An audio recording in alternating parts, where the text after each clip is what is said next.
Hiyo ndio camp de refugie ya mpya ambayo inaitwa Bikinga. Camp de refugie de Bikinga ambayo iko province ya Rutana, ambako wakongomani ambao walikimbia uvamizi wa M23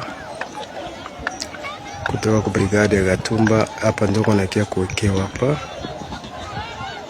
na wenye wako natoka ngambo za Buvembe. Hii ni parti moja ya kambi. Hii ni parti moja tu. Parti nyingine iko upande wa pili kule, ndio kuko parti nyingine ya kambi. Ukiangalia kwa mbali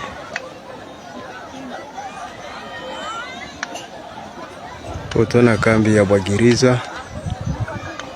Kambi ya Bwagiriza ile inaonekana kule kwa mbali, kambi ya Bwagiriza.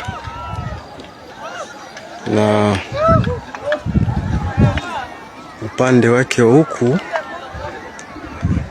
ndo kambi ya Kavumu.